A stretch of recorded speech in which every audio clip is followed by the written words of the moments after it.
Okay, so today I'm going to do another iPhone mobile stream, and again, this is while driving on the Starlink. I just keep mentioning that even for my own benefit, like to compare. So now I'm on 720p instead of 1080p, and you might think, why does that matter, and why do I even have to be that high? But because, it's like, just to see if I wanted to do something more intensive, like if I was sitting in my car playing a game, or I don't know exactly why I would need to do that, but because I keep doing these speed tests, and for some reason now it's a little bit lower, maybe because of the time of day, like it's later at night. I don't know how it works, but yeah, it's a good analogy for Elon Musk or even Donald Trump or something. Like, people talk all this shit about them and don't like them, but it's like they're doing something that other people don't do. Like, why should I have to use his product then if he's such a bad guy? Right? Somebody else should make it and make something better, but they all suck. Phone services and hotspots, none of them work for this purpose. I mean, so yeah, I'm just going to discuss random stuff here. I was trying to get in a rhythm with that, but between the audio quality not being that good, and so now I'm using the iPhone mic, whereas last time I was trying to use the Bluetooth headphone, so I don't know even what that's going to sound like, because you get a lot of background noise. You can hear the car and stuff, which is sometimes okay. Even that can be a good ambiance, but it's a situation where I don't really know if that's worth doing, because that's the kind of stuff that people focus on. Even within my objective, discussions, I would talk about that, like, you got to do face cam, and you got to appeal to the stimuli acme, and you have to it's about the form of it, not the substance of it, right? That's how society operates. That's how you're ruled by omission, as I call it, my concept. Like, people care about and are controlled easily by the appearance of things rather than the reality. And so what that means is it allows you to, if you, it's one of those things, like a minimalist or somebody who is trying to stand for something of value, right? Like, let's say, okay, I stand for true value and true merit, and even if I fall before that standard, whatever, it's fine. But the problem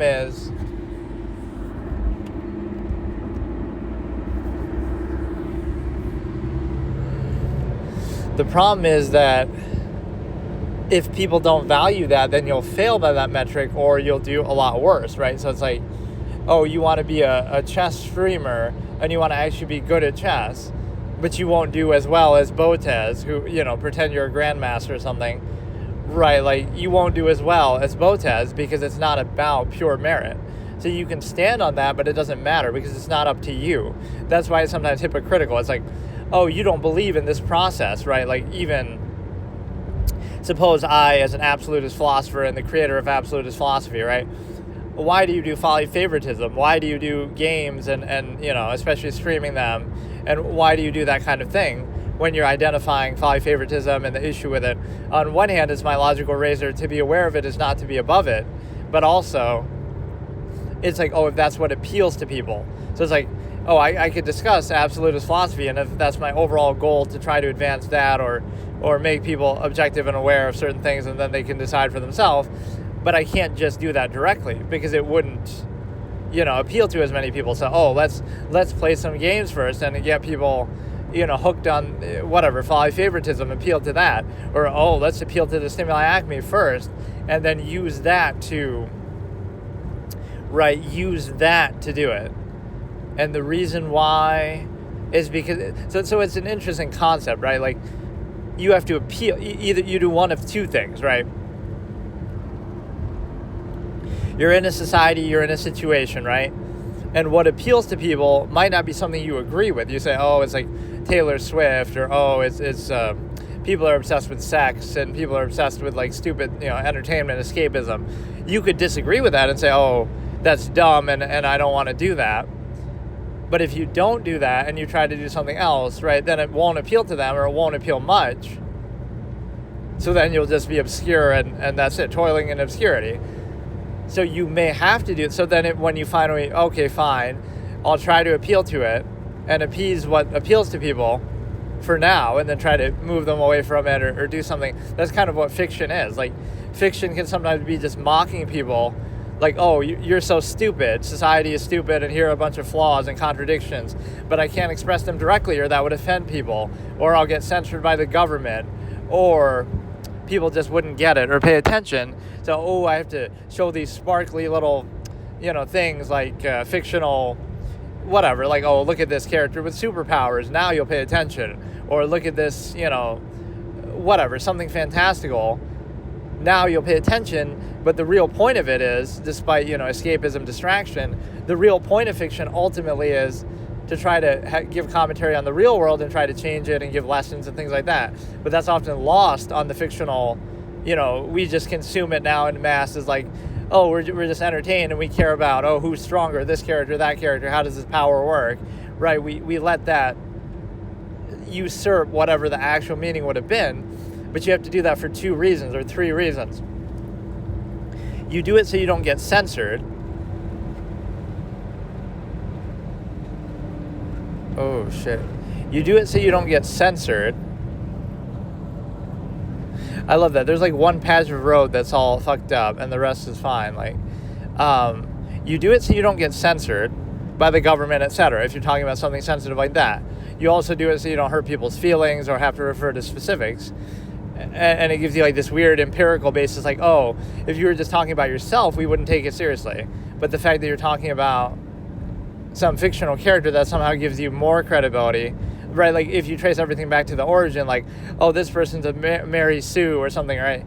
You wouldn't respect that if it seems too obviously like they're preachy or direct. But that's basically what it is anyway. So it's like how well you disguise your message is actually more important than the message itself. Or it's just not a good standard. So, right, that would be my issue too. Like, I won't use this as an excuse. Like, oh, I could have written a book if it wasn't for my cognitive dissonance to do with folly favoritism. Right, like, this is how I could frame it, though, actually, and explain it. It doesn't mean it's an excuse, but assuming I'd want to do that in the first place. Like, I'll make some work of fiction, and it'll distract people and reinforce the state that they're in. It won't actually change anything.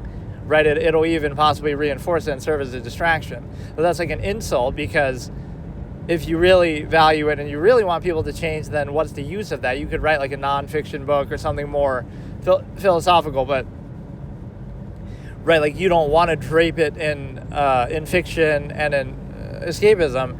You want it to be actually direct and like, okay, here's the concept, here's the idea, here's how you can apply it, here's how you can change.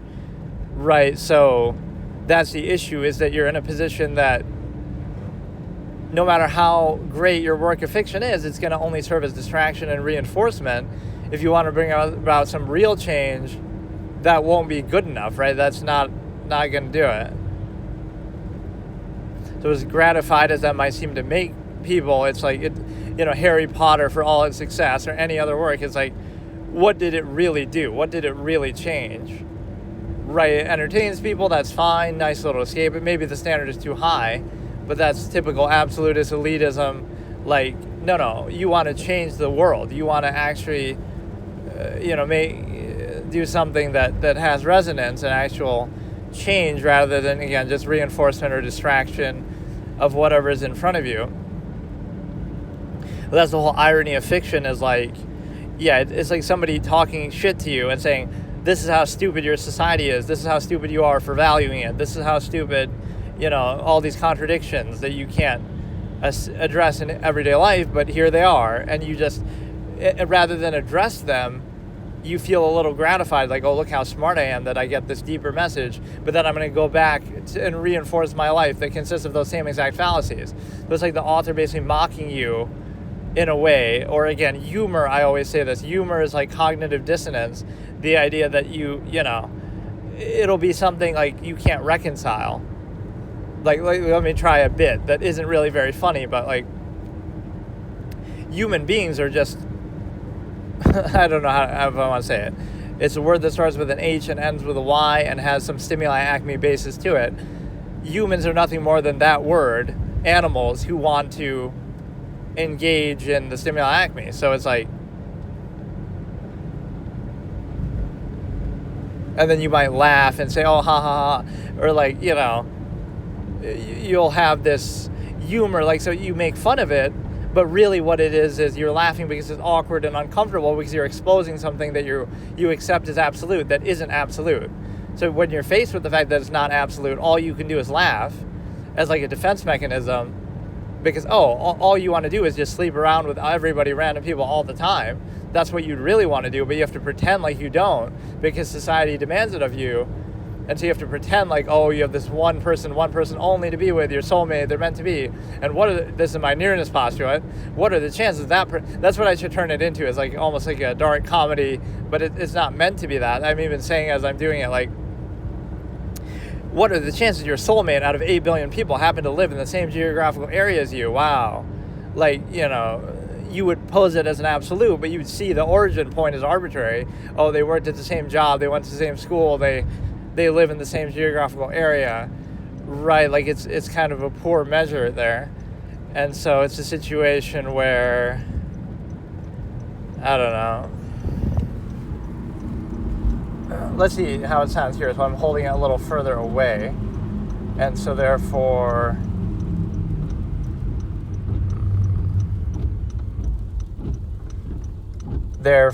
we'll see how it is. And like, for example, now I'm stopped. Oh man, but yeah, that's a good discussion. Like, this is sort of a segment off of the folly favoritism, basically. Yes, of course, I could be an award-winning fiction author, you see, but the cognitive dissonance of reinforcing a contrived state that I'm trying to observe and change would be inhibiting in that regard, you see? That could be really funny. Just the phrasing of that could be really funny to people, but it's a very serious thing, so. Now look, the other point of it was what I was saying, that I forgot. This is all I wanted to do with it, so it's such an insult that I have to jump through so many hoops to fucking do it. Where like, I just want to be able to do this. So when I'm driving or doing something, if I want to just talk into the mic, let me just talk into the mic, and I could just record it and upload it maybe like that. But if I want to do it, I should be able to fucking do it. Right, it shouldn't be such an ordeal where it crashes like 20 times or some shit. So yeah, what was the other part of that? Like how, oh yeah, it's like they're rubbing it in your face, or almost, right, like the comedian isn't trying to be funny and distract you and make you laugh. They're actually facing their own, like George Carlin's a good example, but he would be more direct about it. Like, you're all morons and you're controlled by this process and that process. Oh, ha, ha, ha. We laugh about it because we are controlled by it and we just accept it and there's nothing we can do about it, right? Like, some of the things he would say are exactly like what I'm saying. Like, oh, did you know the only reason why you value this thing is because you're indoctrinated to value it?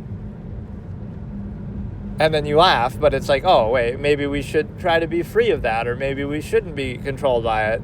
But because you just resign yourself to that state, right? You just resign, okay, this is how it is, and we're just going to treat it as absolute. So it's when an absolute is faced with, a false absolute is faced with reality, that is comedy. So it's almost rubbing in your face some revelation that you can't acknowledge. And it's a good example, too, of like a non-claim. Right, like when you're looking at something objectively, it's like, oh, you're making a claim. You're saying people should do this or that, but you're not, right? And that's often what I do in that format. The debate format of old is like, you would observe that. Like, think about the nearness postulate and being with one person. There's a reason why I say it in that phrasing too. There's certain terms I don't like to use, so I say to be with one person, single partner. So you're with one person in a committed relationship, right? And you can say, okay, you can do that. That's your choice. Nobody's telling you not to do that. But let's observe the nature of the process. Why is that uniform? Why is that like a one-size-fits-all, even though nothing is one-size-fits-all? You might not be into anybody sexually. You might be into everybody. You might not care. You might want to do orgies. You might want to do a lot of things, right? So how can you say that? So when society tries to pressure you and force you, what does it have to do? This is one of my key prognostications, right? I feel like I might be too loud, but there's so much background noise that I feel like I have to do that. But no, one of my key prognostications is as follows: the fact that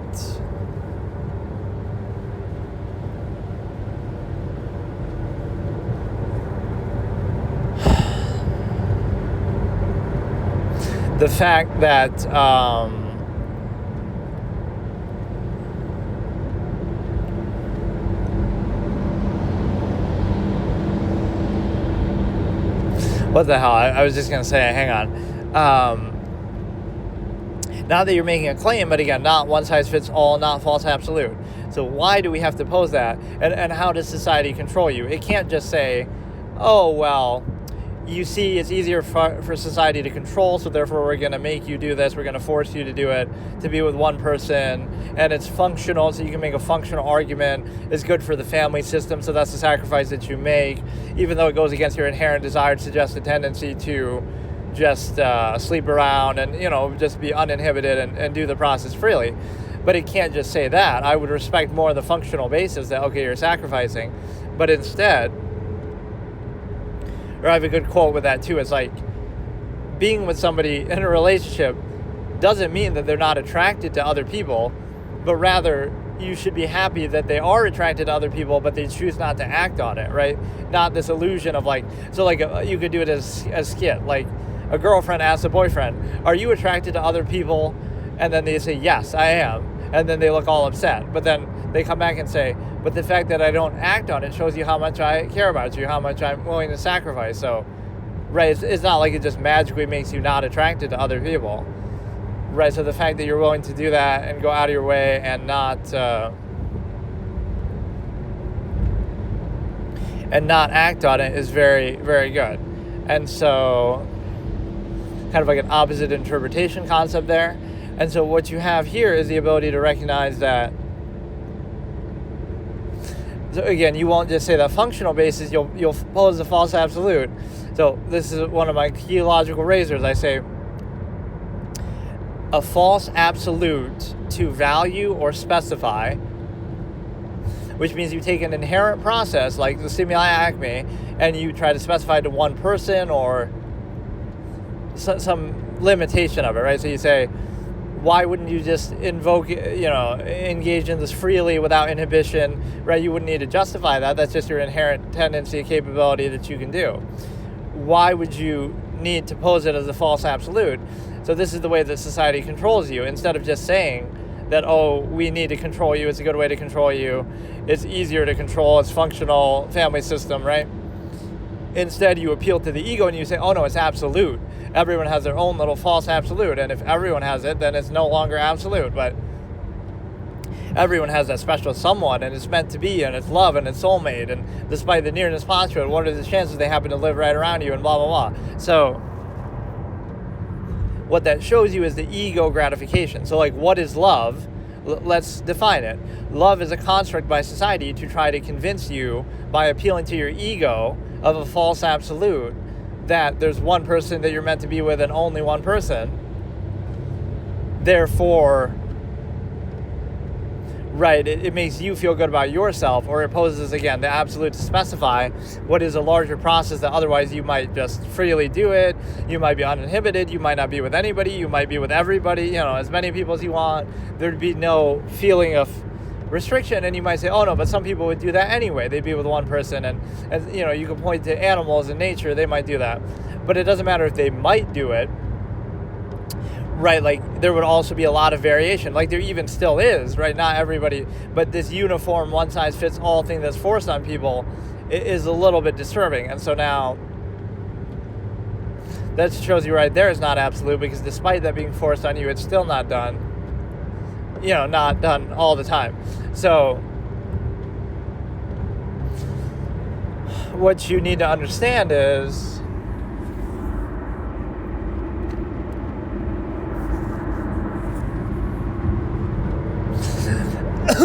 again, the false absolute to value or to specify. And so what that means is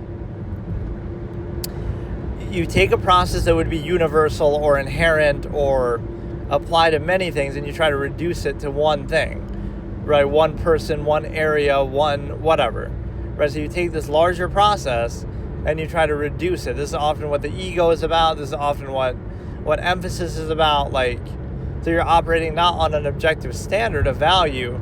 You're operating on some ego basis, non-base of self, what is nearest to you, right? Dependent, overextended pretense, like the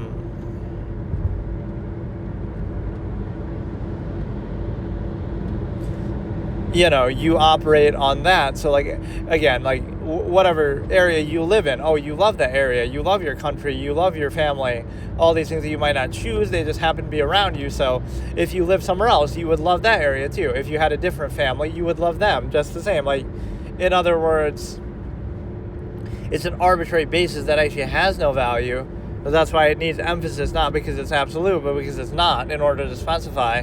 Otherwise it would just be neutral, universal, right? Like, just, okay, it could apply to anything then, so you wouldn't place any special value or emphasis on that. And then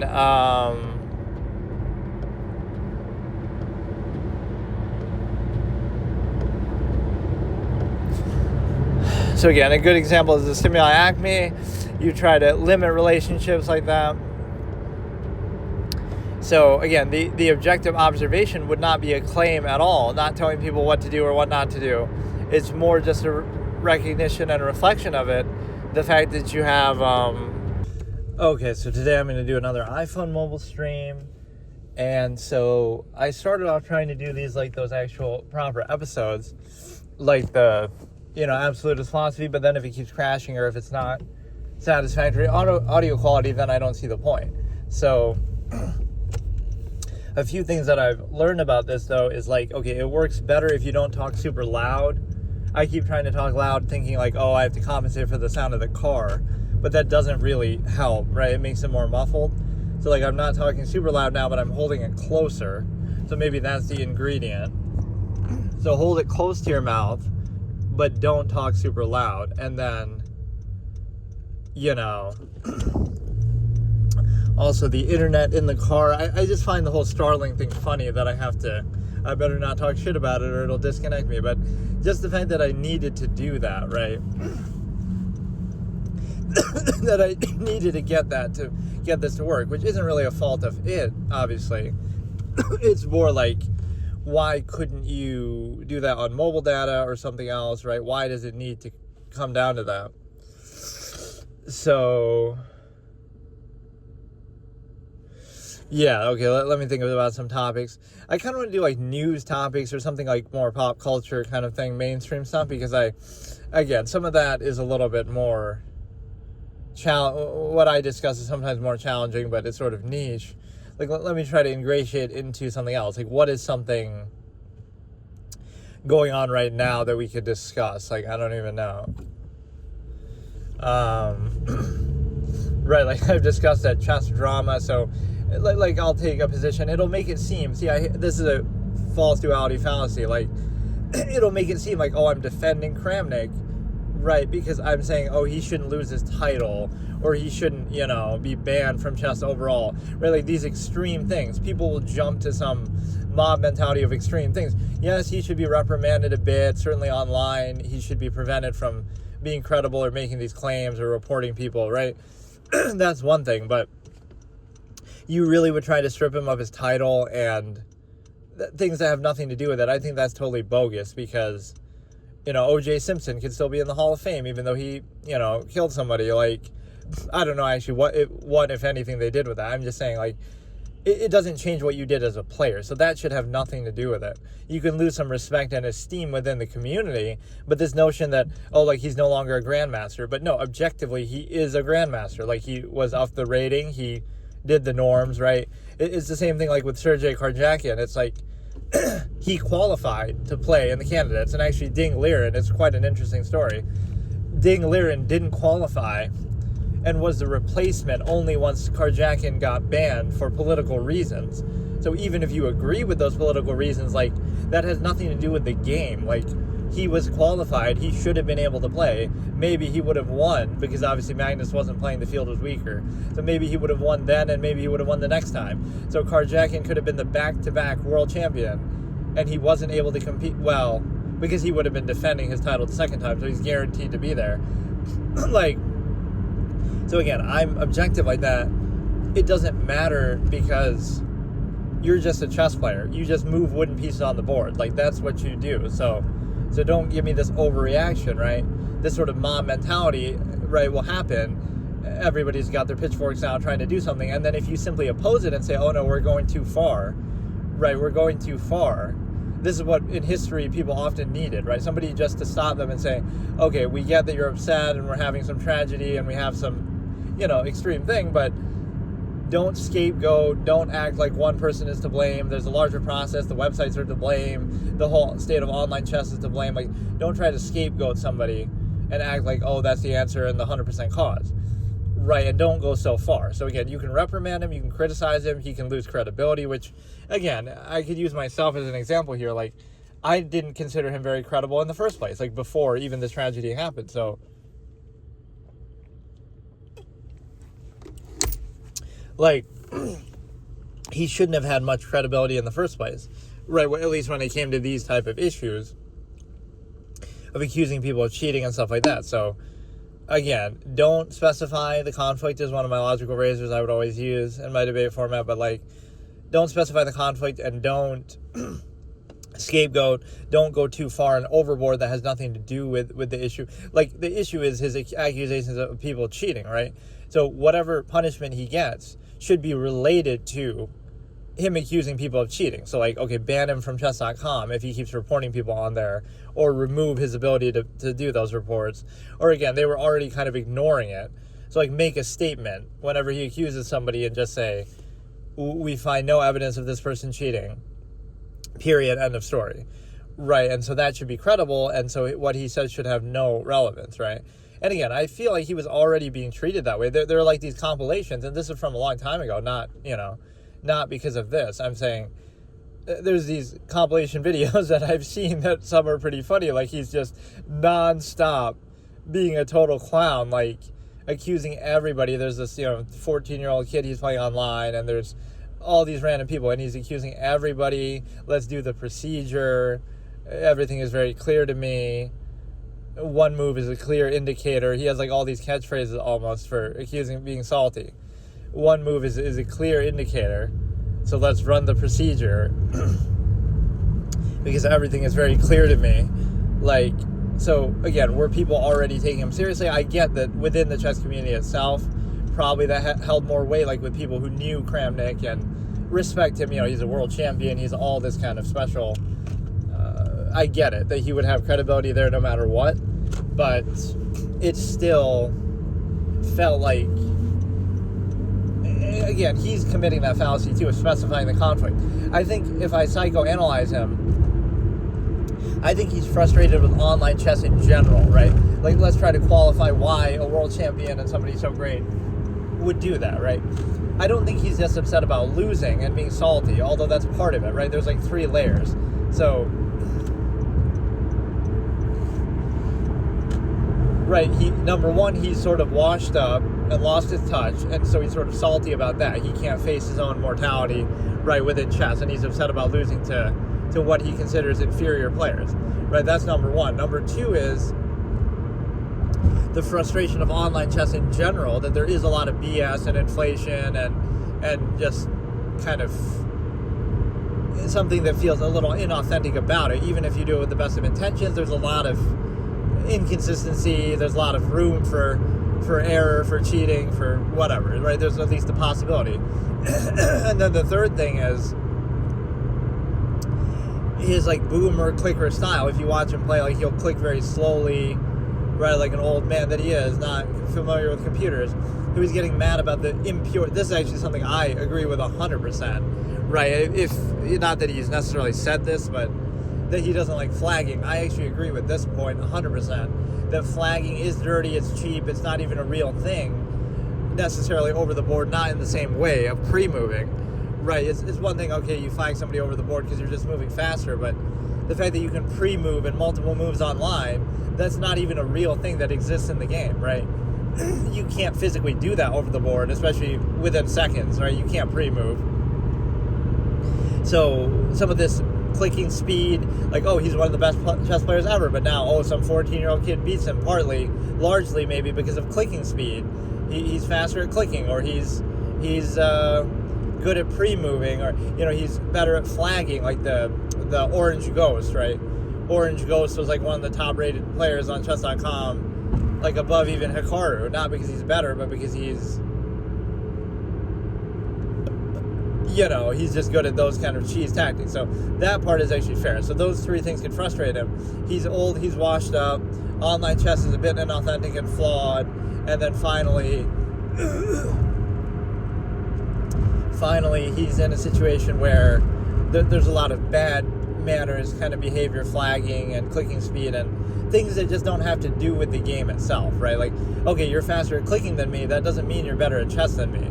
Or like, just as a conceptual thing, I can understand the frustration. I'm very slow too, so like I could be clearly better than somebody, but so many games I lose because of time and flagging, and it's part of the game, but it's accentuated online in a way that's sort of artificial, especially with pre-moves, especially with, again, the clicking speed and stuff like that.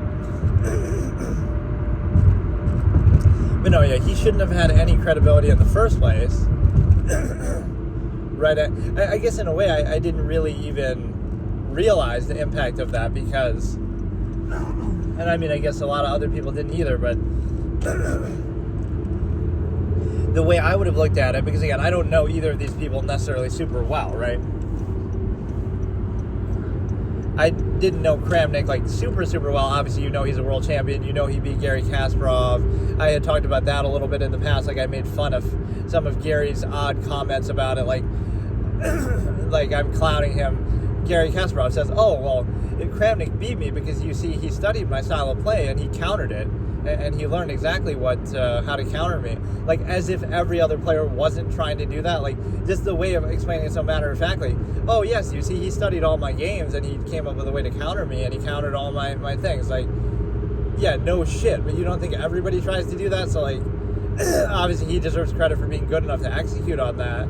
So I find that kind of silly, but other than that, I didn't know that much about Kramnik, so then you see a lot of these accusations, and he's kind of the clown of the chess community, but rightfully so, and so I never thought too seriously about his accusations, although to be fair, maybe some of them are true, like just random people online especially. I think there's like a cui bono problem even with accusing a streamer. Right, like on one hand he can say, well, the streamer's community is going to protect them. Like, let's say he accuses Hikaru, right? All the Hikaru fanboys will protect him. Right, I even experienced that myself. Not that I accuse anybody of cheating, but I said, I kind of criticized and clowned Hikaru for, it felt like he could have won the world championship if he was more focused the first time Ding won. And yet, because, right, he loses to Ding in a key game when he's always had a good score, a good record against Ding. Magnus isn't playing, right, the stage is set for you. And yet,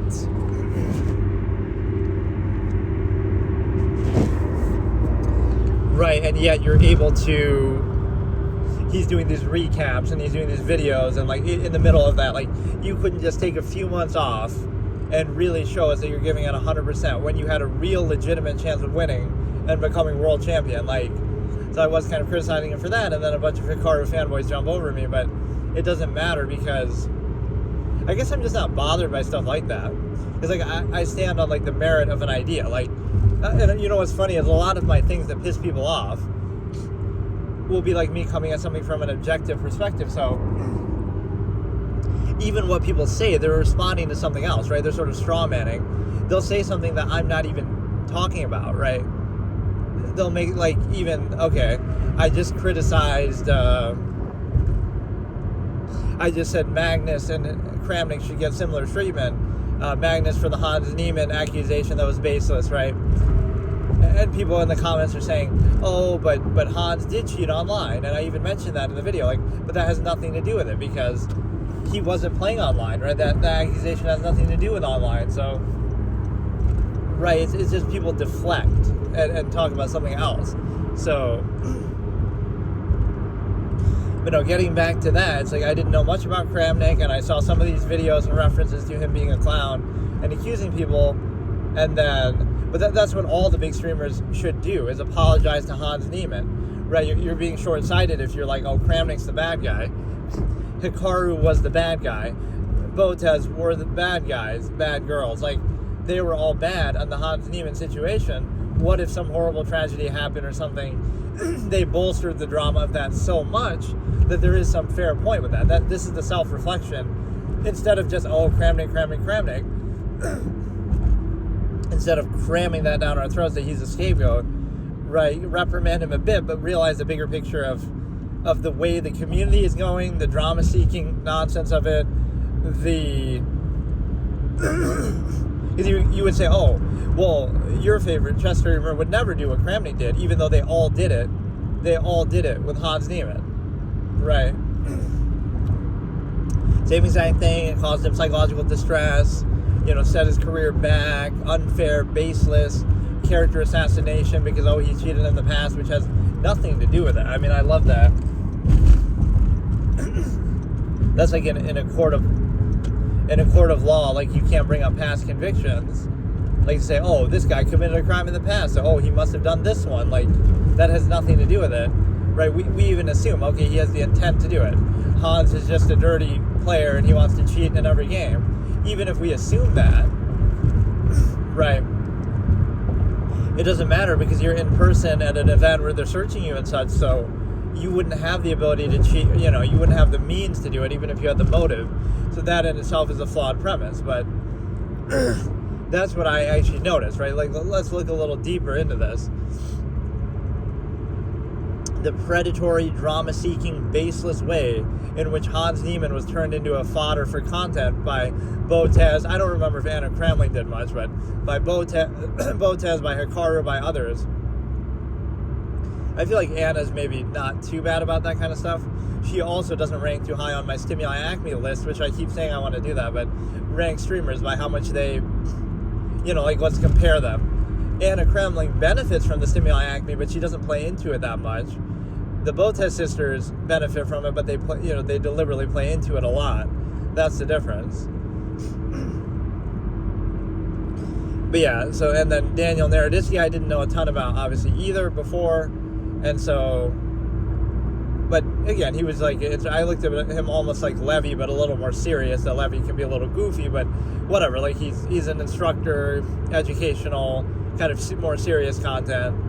And so he had a good reputation, so I never would have taken an accusation like that seriously, right? I didn't have anything that even crossed my mind. And like I said, the cui bono effect of a chess streamer would have the least reason. A chess streamer would have the least reason to cheat because, they're going to have, they're going to put their streaming career at risk. So even if there was some other incentive or willingness, like, why would Hikaru cheat, right? He's made more money from streaming than he ever made from chess. He's, doing so well from that. He's a streamer first and foremost, as he even says. Like, why would he put that at risk by cheating in some stupid online tournament that even if he wins won't make him more money than fucking what he makes in a day on donations and whatever, views, right? So it's the same thing with Daniel Naroditsky or anybody else. It's like, I don't see much of an incentive to cheat for a streamer like that. Maybe if you're really a small streamer, but these are all pretty big, well-established. Like, is it worth putting your livelihood at risk when obviously chess players don't make that much money? So, those are some of the ones who make way more than they would have otherwise. Like Levy, right, made way more money from streaming chess or content creation than he ever would have made from playing chess, because he's only not even a GM. And even Naroditsky, to some extent, no matter how good some of these people are, unless you're really top of the top, like Magnus, Hikaru, you're not really going to make that much. You get kind of lost in the heads of how many, really good players there are. Even 2,000 grandmasters, like, not every, grandmasters aren't millionaires. They're not making money like that.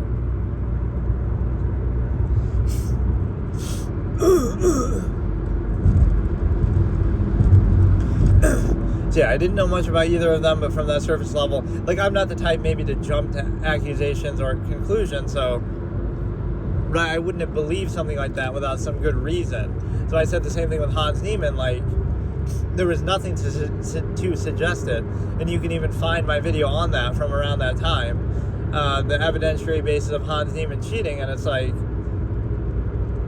you know, I conclude there is no basis to it, and we've never found any basis that he cheated in person at that particular event, especially. Like, so that makes it seem like I'm making a claim too, like I'm saying he's not cheating, but I don't even have to be saying that. Like, we don't know yet, wait for there to be more evidence. This is sometimes a fallacy too that people use in politics and other ways, like conspiracy theories and stuff, where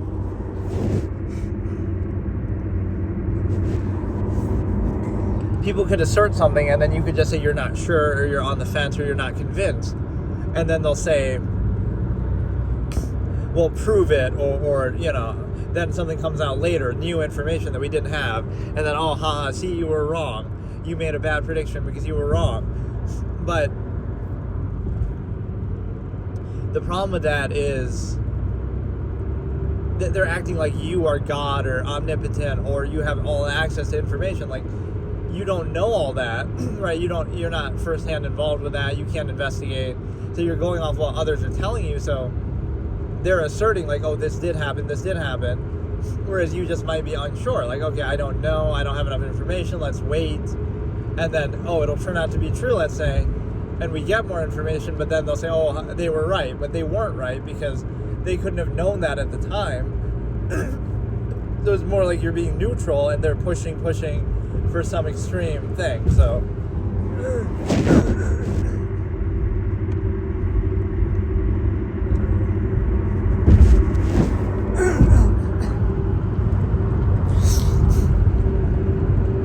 again, getting back to the core point of it is that Kramnik and this whole situation is, you know, it reflects the toxicity of online chess.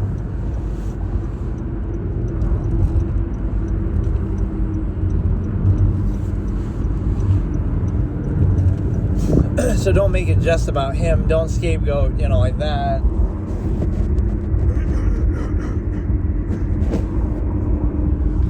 And again, like certain objective things that I respect, like you can't take away a grandmaster title because it's not based on, you could say everything is based on that to some extent, like, oh, whether you're a good person or you represent the game, but you could be a dick. Like, let's say I'm a total dick and I become a grandmaster. Like, if I'm good enough, why should that prevent me, right? So again, even the carjacking situation, it puts me in a spot that seems difficult, like, oh, I'm defending these people, but I'm really not. I'm saying, if you're a chess player, that's what you should be allowed to do. I'm not saying you should like the guy, celebrate the guy, agree with what the guy is saying about any particular issue. Should you be allowed to play chess if you're a chess player and you qualify for the candidates because of something you say? Should you be banned because of something you say political on your Twitter, right? You're not even saying it at like a FIDE event. That would be different, right? You're saying in a FIDE interview, you bring it up or somebody asks you about it, right? That would be different.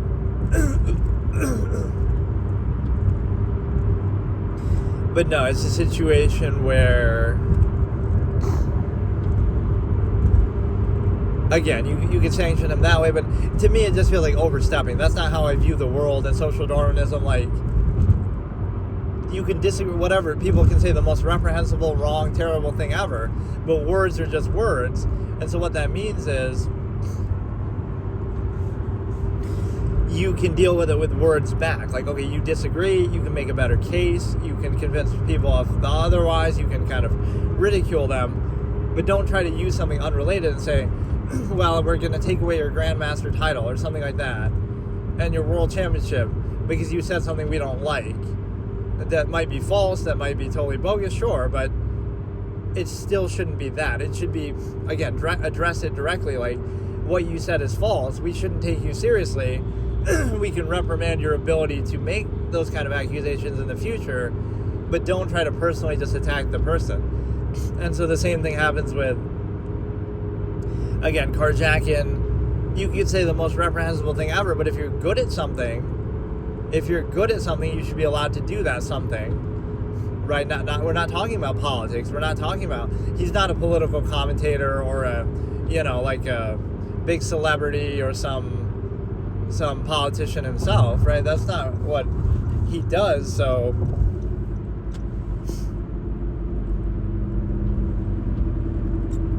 I just find that kind of annoying, because that's kind of like the cancel culture idea that you do something bad in a certain area. Like think about it, even if you get arrested, even criminals who get arrested for committing a crime are still able to, right? Like think about that. Okay, you go to jail and you come out of jail. So now you're free. You served your time, you committed some major crime, you're in jail for 15 years. Now you come out of jail and you can play at chess events and you can get a title. I don't think that would stop you, right? You don't even have to necessarily tell them that. They might find out, but it's like, so in other words, you can be a convicted criminal, but you can still play chess. So what does that mean? Does that mean we're vouching for them? Like, I don't know, Claude Bloodgood, who was playing in jail, but no, like, is there some restriction? Oh, if you're a felon, you can't play a sport, or you can't play chess. Like, that's arbitrary. You did what you did, you pay your time, you get out, you're free. Now you decide, or maybe because you played chess inside, you became very good. Now you decide to play it, and you become really good, you become a grandmaster. So what does that mean? Like, so you can allow a criminal to do it. It's similar to something I said about Trump and Twitter, right? When he was being banned from Twitter. It's like, even if you are, at that point, he wasn't even convicted felon or anything like that. You allow criminals to have a Twitter account, right? And certain leaders from controversial countries and stuff like this. But you could be an actual convicted criminal and you still are allowed to use social media, maybe even from inside the jail. I don't know, but right, like, there's no such arbitrary restriction, so it's selective at best. Otherwise, what you do is you create a consistency issue, like, then you have to know everybody. This is the rule by omission idea too that I always talk about. It assumes that you know everybody and vouch for their views 100%, right? It's like Elon Musk. Elon Musk is very outspoken, so a lot of people don't like him, and we got to boycott Tesla, and we got to whatever, right? So people are against Musk and his products because he's outspoken, not because of what he believes, but because he's outspoken. You know why? Because do you know exactly what Jeff Bezos believes? Not really, because he doesn't talk much. He doesn't, he keeps to himself mostly, and a lot of other wealthy people. So in other words, what you're punishing is not so much his specific views, but you assume the best of everybody else. Like, they could have equally bad views or worse or whatever, right? If you knew what everybody else thought, right? If they were all as outspoken as he is, you might disagree with them just as much, right? All these big corporation heads and so you buy their products mindlessly and you assume the best of their intentions, but if they were as outspoken, you might disagree with them, or right, you would take issue. So it assumes that you're vouching for everybody, but you're actually punishing the wrong thing. Like, so you're vouching for every other chess player, you're vouching for every other CEO, every other business person. They're all perfect, they're all angels, until they say something that we don't like, and now we'll tear them down. So it's like, well, guess what that encourages them to do? They just won't say anything then. They'll try to be neutral, politically correct. Right, so political correctness isn't just a tool to control people and that. It's more so a reaction to the dumb public who reacts like this,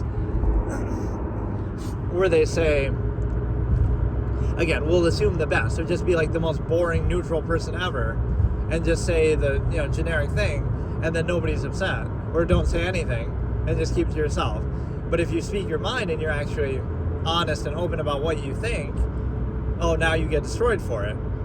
So you're punishing honesty, and you're rewarding again, like, sort of just hiding what you think or staying out of the limelight. So it's kind of the wrong message to send. So you can be perfect if you just don't say anything and you just stay out of the public eye. Not that you really are perfect, but people will assume that, or you're kind of out of sight, out of mind, so nobody's going to care. Nobody's going to think about you. So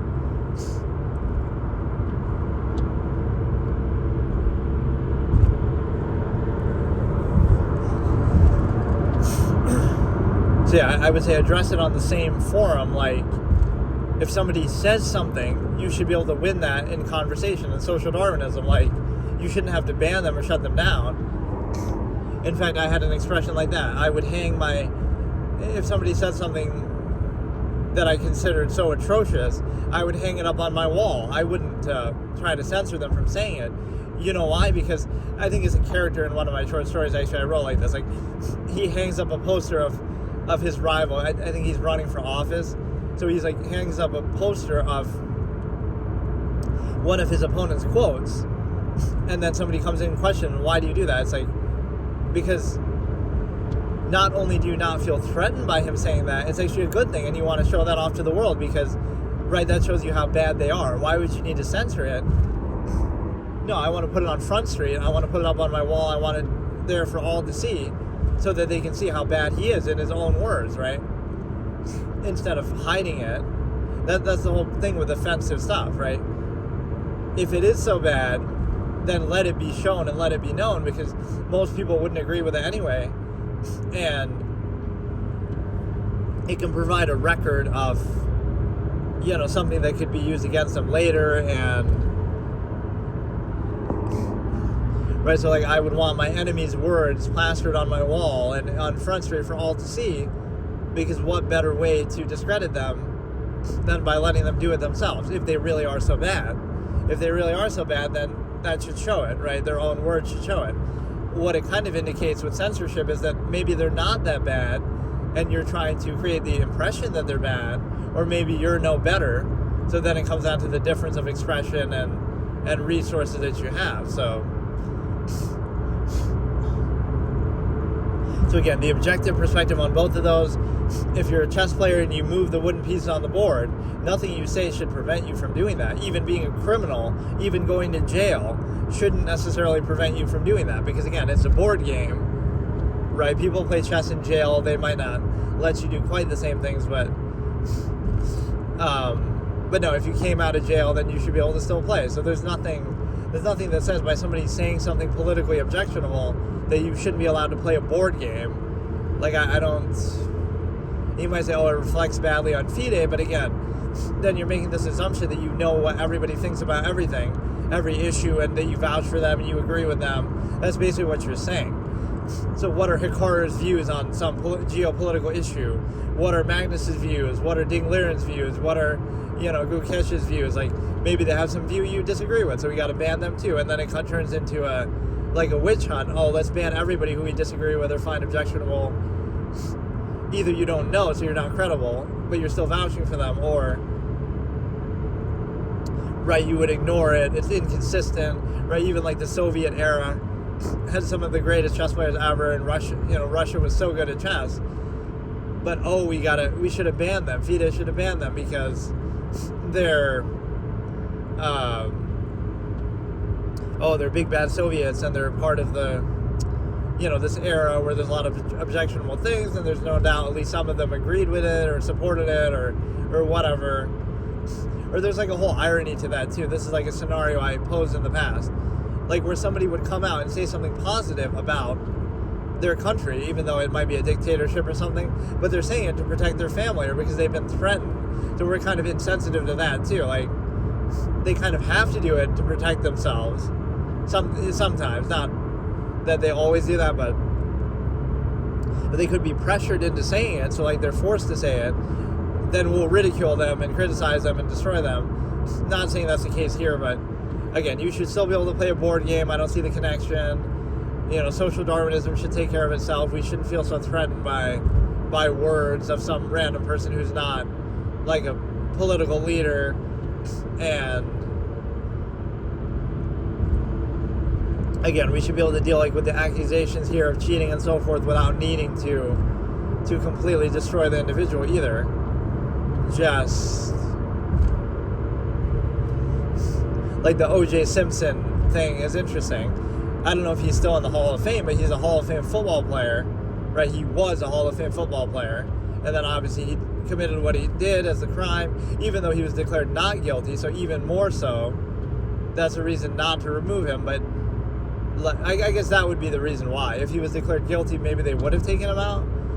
But it's kind of just arbitrary because right, to me is the purity of something, that the two have nothing to do with each other. Like, it doesn't change what you did. Right, so if I cure cancer, I can put on a lab coat and I come up with a cure of cancer single-handedly, and then no matter what horrible thing I do after that, you should still use the cure for cancer, because it doesn't matter who came up with it, right? It's still effective. Or, again, if you were a grandmaster, you're still a grandmaster. Your games speak for themselves.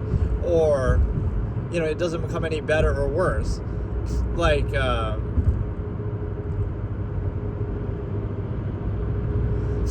don't know, so if he put up Hall of Fame numbers, he's in the Hall of Fame. Now, nothing he did after that changed his numbers. His numbers are the same, his impact was the same, right? Those games and those plays speak for themselves. So now you're doing it as some weird moral gesture, but if you're Hall of Fame, you're Hall of Fame. If you're not, you're not. Like, if Michael Jordan goes out and commits the biggest atrocity in the world, oh wait, he already did that. He drafted Kwame Brown and Adam Morris at number 1. But no, I'm just saying, like, he could do something as atrocious as that, and that shouldn't change. He's the best player ever, or he's not. Right? It wouldn't change it. We might not want to celebrate him as much because, you think he's a bad guy, but the numbers, the record speaks for itself. If I'm an artist and I make a work of art, does that work of art become less valuable because I go out and commit a crime or do something bad? Like, that's not how it should work, because it should speak for itself. If I write a book, then you'll try to extrapolate and diminish it. Like, the book is the same regardless of who wrote it, when they wrote it, how they wrote it, regardless of what they do after that, right? So, like, the work should speak for itself. Or here's a good example that's maybe a little touchy.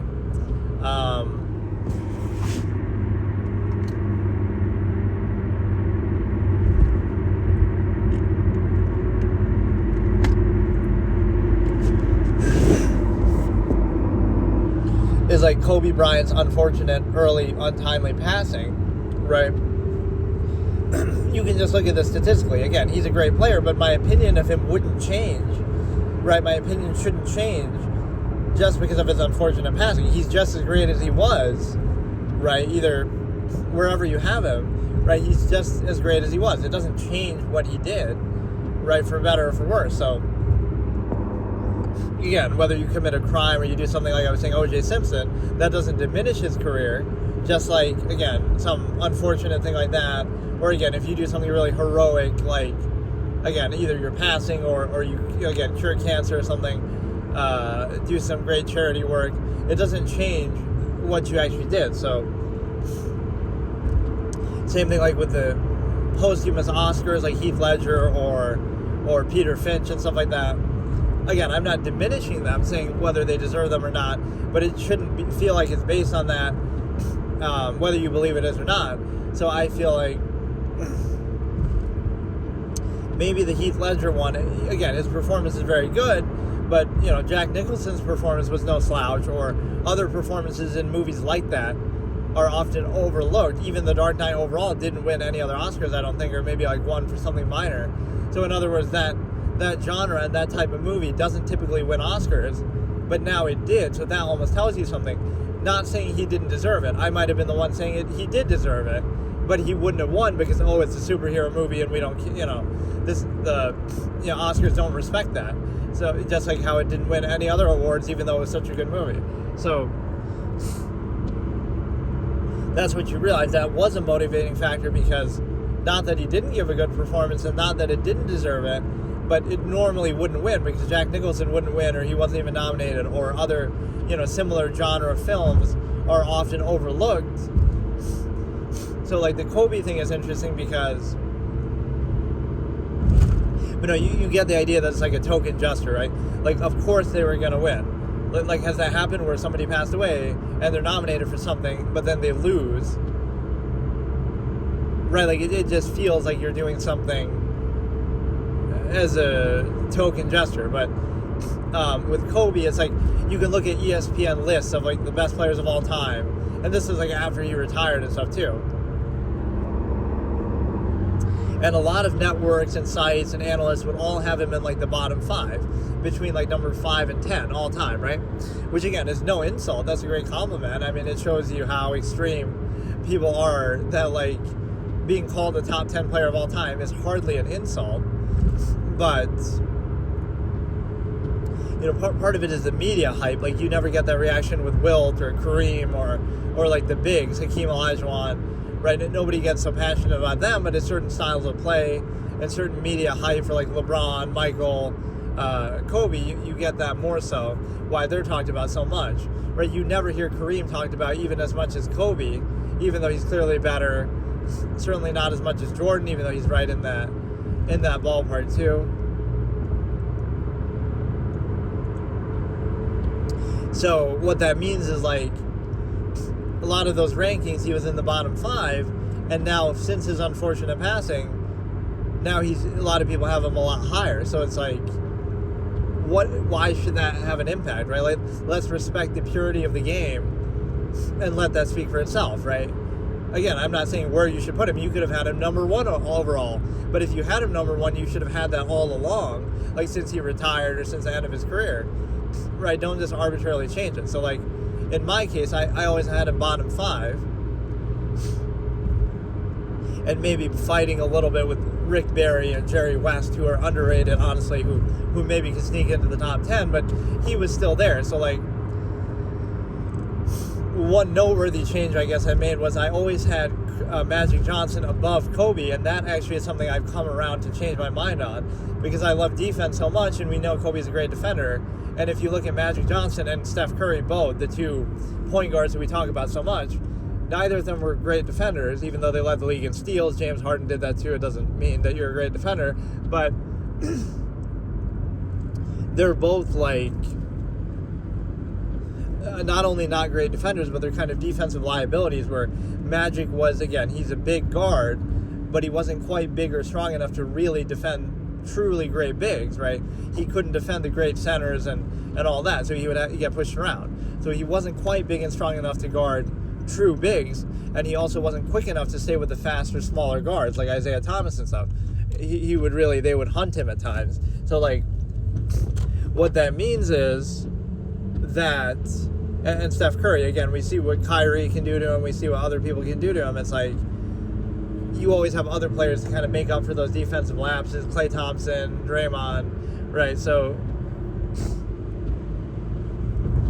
they're not only both not great defenders, they're actually defensive liabilities at times that, again, Magic can't keep up with the quicker guards. He can't really bang with the true bigs. Steph Curry is kind of a mismatch at times. He can't stay in front of faster guards. He obviously isn't quite big enough, strong enough to deal with some of the other kind of players.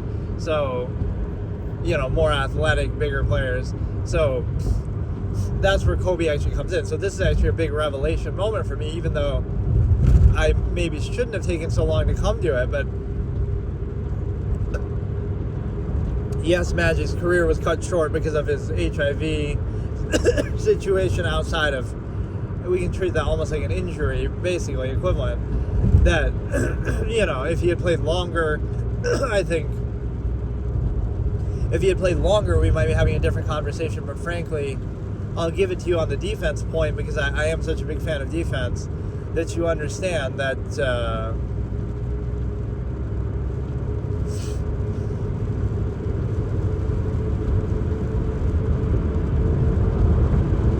right, that actually would make him better, because Magic, again, was not a great defender. So that's always my criteria.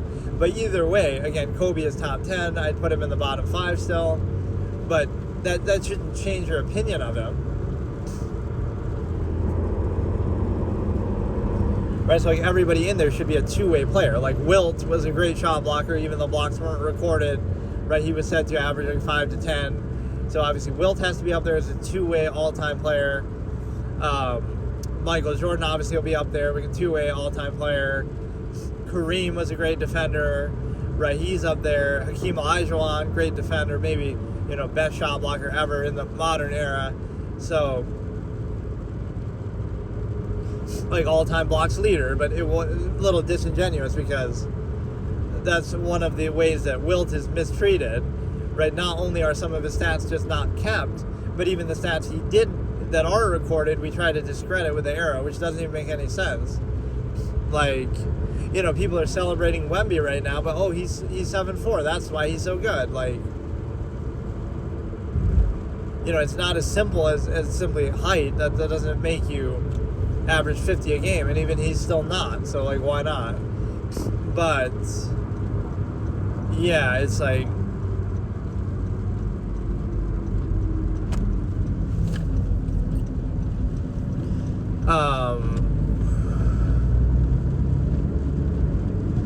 it's a situation where his position shouldn't really change just based on that. Let me see.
So yeah, let me think about another concept here.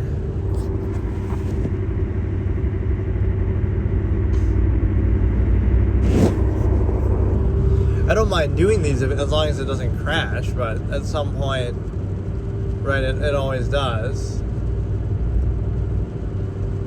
So,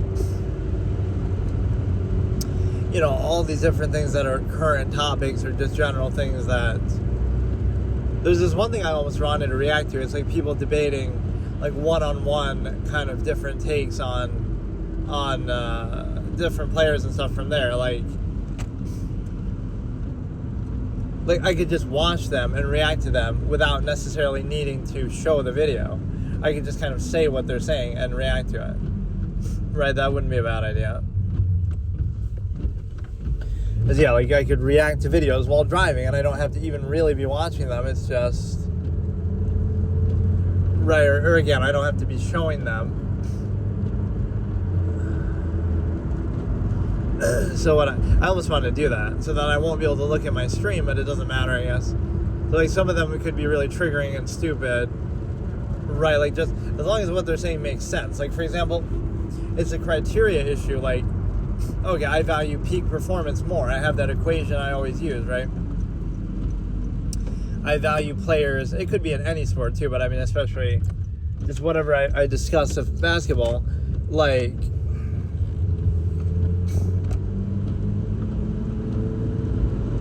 50% of my value is peak performance, 25% is longevity, and 25% is like accolades / intangibles.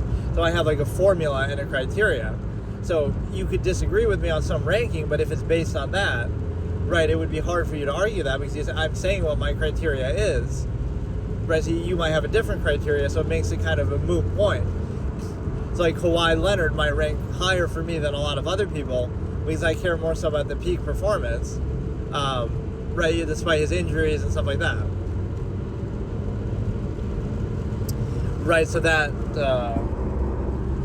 Again, some people might value longevity more, so that's sort of the fallacy of calling LeBron the GOAT because he's the all-time leading scorer, which would be, a criteria that seems legitimate until you realize that if you call LeBron the GOAT now because he's the all-time leading scorer, then you would have to ask, who was your GOAT before?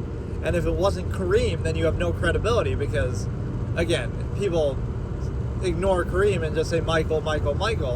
So clearly they weren't just valuing longevity, right? They were valuing something else. So, right, simply being the all-time leading scorer doesn't do anything for you because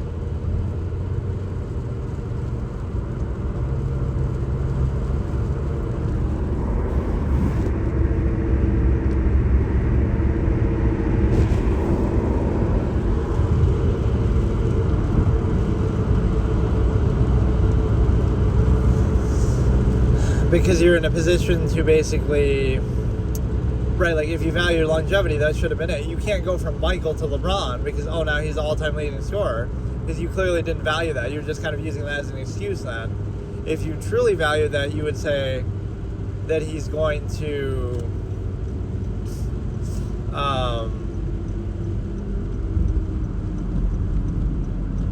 if you truly value that, then you would have had Kareem all along. Right, and then now LeBron surpasses him.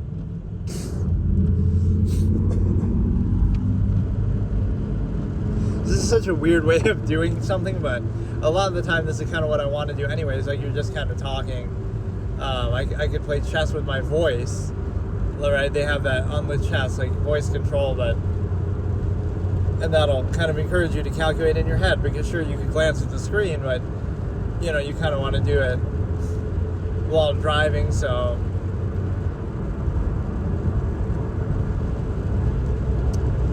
let's see, what other topics do we have here?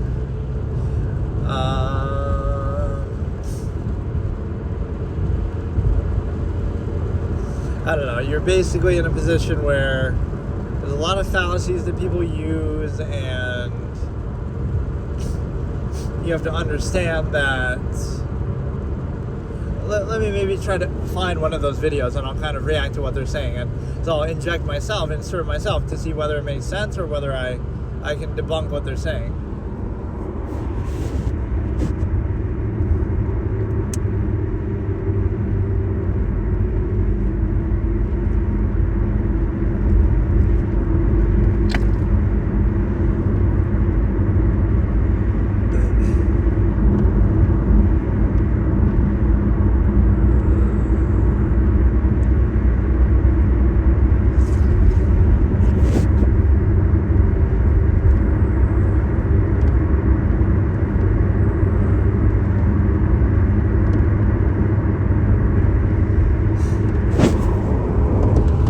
Here's a good one for my sake. If I go up there and make a hot take, like Sam Jones is a better player all time than Dwayne Wade, and nobody ever says that because nobody respects Sam Jones.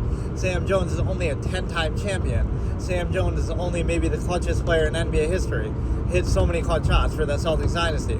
Sam Jones did on offense what Bill Russell did on defense. Sam Jones was only their overall leading scorer for the greatest dynasty in the history of professional sports.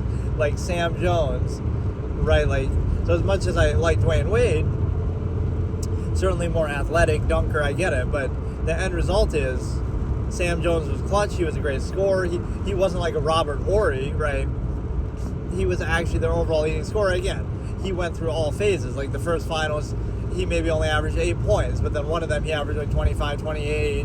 The other one he's up there. Like they would take turns because they had so many great players, but he ultimately, for all the credit that Bill Russell gets, Sam Jones doesn't get any. And so even in Bill Russell's own words, he says, Sam Jones was the most skillful player I played with, and he was clutch. He hit a clutch shot, every postseason to save their season, to drive a stake in Wilt's heart, and, to save Sam Jones saved Bill Russell's legacy, basically. So, and that's actually a good take by Skip, too. It's not just Ray Allen, but that whole sequence kind of saved LeBron's legacy in a way, because if he didn't win that one, right, they weren't going to win the next year because obviously they got destroyed. So think about his time in Miami. That would have actually ruined his legacy, even in hindsight now. They're down 3-2, right? They're down 5 with 28 seconds left.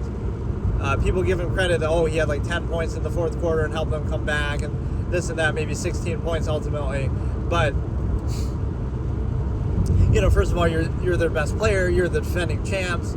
So I don't want to hear any excuses like you should be able to win, right? And you have a chance to win, and you do win. But not only, again, you allow yourself to go down 3-2, you allow yourself to go down 5 with 28 seconds left, and part of the reason why they were down 5, because it was a tie game.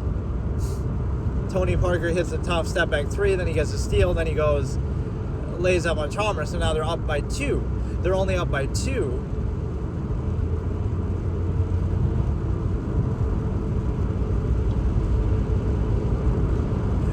right? And then LeBron turns it over like twice in a row. He tries to lob to Bosch, turnover. Then he just turns it over with Tony Parker on him. So like he makes 2 big turnovers in a clutch moment, like, and so we would remember that if they lost. And then he would have only won 1 title in Miami. He choked in 2011. Then we would have said, oh, he choked in 2013. And then they don't win in 2014 and beyond. So it's like he would have won 1 title in the 4 years, assuming it's still 4 years. 1 out of 4 instead of 2 out of 4. Right? No back-to-back. You would have choked at the end of the game. You have 2 turnovers back-to-back when the game is within reach. It's close, it's tight, it's elimination. Right? I'm not saying you have to make every shot or do something miraculous. I'm saying you don't have to turn it over twice. So at least take a shot. Those are 2 possessions where he didn't even take a shot. So, or get a shot for anybody. He just literally turns it over. So that moment would have lived on. And so that's where I'm objective. Like, I still see that you're down by 5 with 28 seconds left. I still see that you're down 3-2. I still see that, you turn it over twice and it's kind of your fault at that point. Like, it's hard, so in a way that whole sequence it was out of his control, right? He had nothing to do with it at that point. Like, the Spurs had to miss 2 free throws and give up 2 offensive rebounds, and then you had to hit the 2 threes. So, like, that's a very fluky thing. I still give you credit, right? But the difference wasn't anything to do with LeBron at that point. He allowed his team to lose, right? You're down 3-2, you're down 5 with 28 seconds left. There's nothing he can do anymore, right? The Spurs have to miss those free throws. They have to give up offensive rebounds, right? Things that aren't guaranteed and not really even within your control. Certainly the free throw isn't in your control at all. But that's what I just don't respect, is because we would be talking about that moment to this day of like, oh, how he turned it over twice in a row in a tight game, right? It's close, it's only down by 2, right? It's within reach, so like, how can you fuck that up?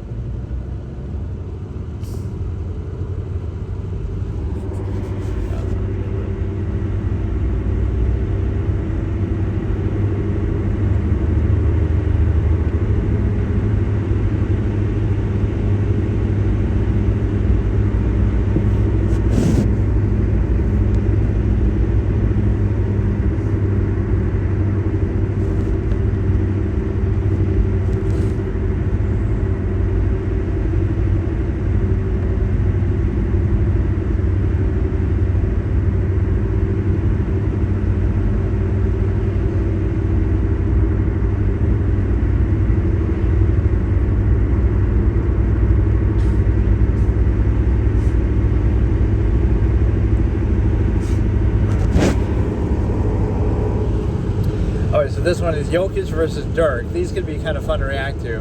So it's like,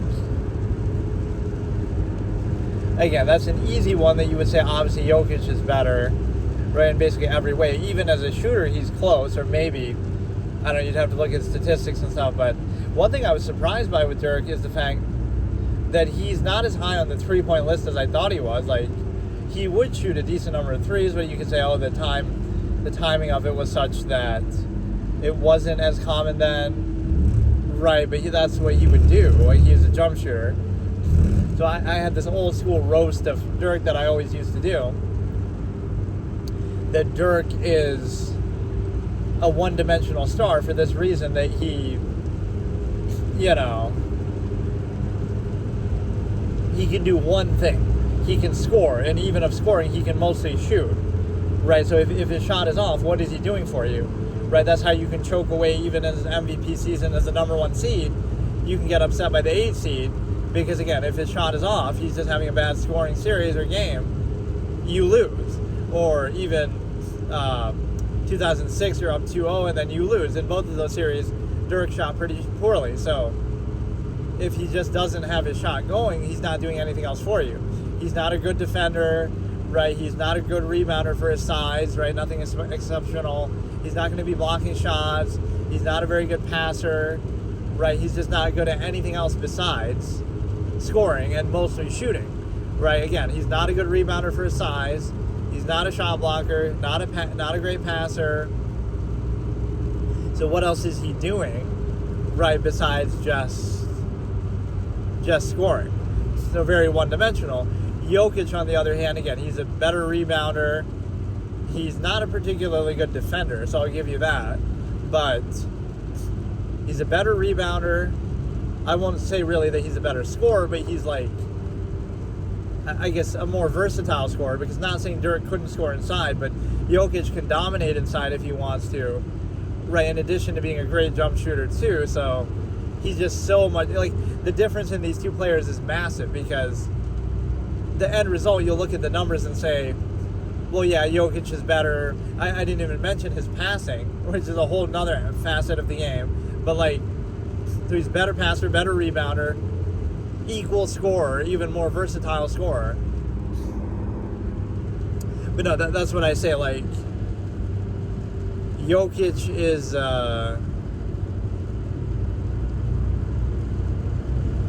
allows you to do something because, like, it's a player who can do one thing versus a player who can do kind of everything. So even though you look at the production and you say, oh, Dirk's production is still pretty good, just like Jokic is better in every way, and he can do so many more things that even if he wasn't that much better, like let's say he averaged like 10 points less than Dirk, you would still have this conversation. Okay, Dirk averaged 25 points for his career, let's say, which is probably less than that, a lot less than that, but whatever. And Jokic averaged 15, but then he's averaging 10 assists, which is all-time, great, and more rebounds. So, right, even without the scoring, you would have to think about that. Wait a second, that 10 assists is like, he's a point guard. He's one of the best point guards ever. Chris Paul, Steve Nash, something like this. So you have to consider that.